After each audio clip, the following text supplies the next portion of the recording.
విధుల్లో నిరంతరం బిజీగా ఉండే ఉద్యోగులకు కాస్త విరామం దొరికితే ఎలా ఉంటుంది? ఉత్సాహం ఉరకలేస్తుంది. సరిగ్గా ఇదే ఉత్సాహంతో హైదరాబాద్లోని లాల్ బహదూర్ స్టేడియం వేదికగా టీజీఐఐసీ వార్షిక క్రీడా పోటీలు అట్టహాసంగా ప్రారంభమయ్యాయి. ఈ క్రీడా సంబరాలకు ముఖ్య అతిథిగా హాజరైన టీజీఐఐసీ చైర్పర్సన్ నిర్మల జగ్గారెడ్డి పోటీలను ప్రారంభించి క్రీడాకారులను ఉత్సాహపరిచారు. ఈ సందర్భంగా ఆమె మాట్లాడుతూ, ఉద్యోగులు మానసిక ఒత్తిడి నుండి బయటపడి, ఉల్లాసంగా ఉండటానికి క్రీడలు ఎంతో అవసరమని పేర్కొన్నారు. గెలవడం కంటే, అందరం కలిసికట్టుగా పాల్గొనడంలోనే అసలైన విజయం ఉందని ఆమె స్పష్టం చేశారు. ఈ పోటీలు ఉద్యోగుల మధ్య ఐక్యతను, స్నేహభావాన్ని పెంచుతాయని ఆమె అభిప్రాయపడ్డారు. 2 రోజుల పాటు జరగనున్న ఈ క్రీడా పండుగలో క్రికెట్, వాలీబాల్, అథ్లెటిక్స్ వంటి అవుట్డోర్ ఆటలతో పాటు చెస్, క్యారమ్స్ వంటి ఇండోర్ గేమ్స్ను కూడా నిర్వహిస్తున్నారు. ముఖ్యంగా లెమన్ స్పూన్, స్విమ్మింగ్ వంటి పోటీల్లో మహిళా, పురుష ఉద్యోగులు అత్యంత ఉత్సాహంగా పాల్గొనడం స్టేడియంలో పండుగ వాతావరణాన్ని తలపిస్తోంది.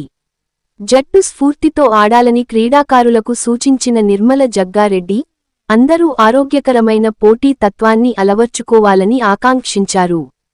ఈ కార్యక్రమంలో టీజీఐఐసీ ఉన్నతాధికారులతో పాటు భారీ సంఖ్యలో సిబ్బంది పాల్గొన్నారు. పని ఒత్తిడిని పక్కన పెట్టి, మైదానంలో క్రీడాకారులుగా మారిన ఉద్యోగుల ఉత్సాహం చూస్తుంటే, ఇలాంటి కార్యక్రమాలు నిస్సందేహంగా టీజీఐఐసీలో కొత్త ఉత్తేజాన్ని నింపుతాయని చెప్పవచ్చు. Ram Dayal Rebba, R7 news, Sangareddy.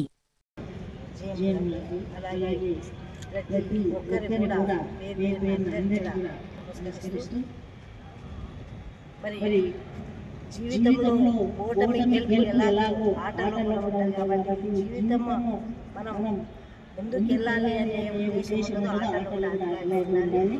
ముఖ్యంగా ఆరోగ్యమే మహాభాగ్యం. ఆరోగ్యం కంటే మించింది ఏదీ లేదు. ఎన్ని ఆస్తులున్నా, ఎంత ఆపత్కాలంలో ఎవరు ఆరోగ్యం బాగాలేదు.